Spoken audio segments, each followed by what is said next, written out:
بسم اللہ الرحمن الرحیم۔ السلام علیکم۔ ہر روز نئی ویڈیو کے لیے چینل کو سبسکرائب کر لیں اور ساتھ لگے ہوئے بیل آئیکن کو دبا کر آل کی آپشن کو سلیکٹ کریں تاکہ ہر نئی ویڈیو کی اپڈیٹ آپ کو ملتی رہے۔ معزز خواتین و حضرات، آج جو معلومات میں آپ کے ساتھ شیئر کرنے والا ہوں وہ نہایت ہی توجہ طلب اور بہت ہی اہم معلومات ہے۔ ناظرین کرام، حضرت حسن بصری رحمۃ اللہ علیہ نے بلند آواز میں فرمایا، لوگو اللہ تعالیٰ کا دروازہ کھٹکاتے رہو، دروازہ ضرور کھلتا ہے۔ ایک بڑھیا نے سنا تو بولی، اے حسن، کیا اللہ تعالیٰ کا دروازہ کبھی بند بھی ہوتا ہے؟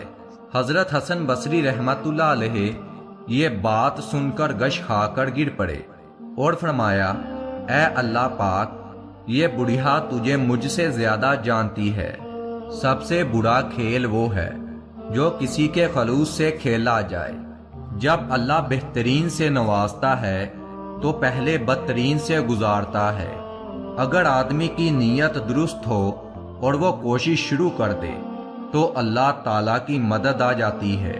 میں نے بندگی کا طریقہ پرندوں سے سیکھا ہے، جن کے گھونسلے طوفانی راتوں میں تباہ ہو جاتے ہیں، مگر صبح ہوتے ہی وہ شکایت کرنے کی بجائے اللہ سبحانہ و تعالیٰ کی حمد و ثنا میں مصروف ہو جاتے ہیں۔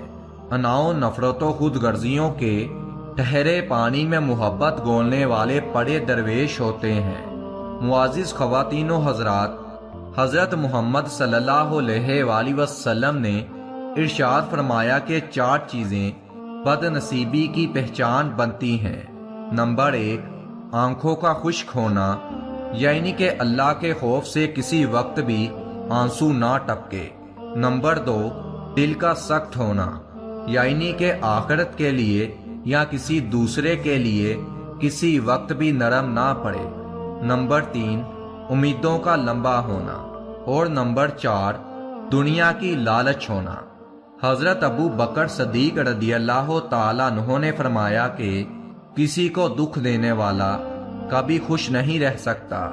حضرت عمر فاروق رضی اللہ تعالیٰ عنہ نے فرمایا، کسی کی بے بسی پر مت ہنسو، کل کے روز یہ وقت تم پر بھی آ سکتا ہے۔ حضرت عثمان غنی رضی اللہ تعالیٰ عنہ نے فرمایا کہ کسی کی آنکھ تمہاری وجہ سے غم نہ ہو، کیونکہ تمہیں اس کے ہر آنسو کا قرض چکانا ہوگا۔ حضرت علی شیر خدا رضی اللہ تعالیٰ عنہ نے فرمایا، مظلوم اور نمازی کی آ سے ڈرو، کیونکہ آگ کسی کی بھی ہو عرش کو چیر کر اللہ کے پاس جاتی ہے، ہواؤں اور موسموں کا رخ بدل سکتی ہے۔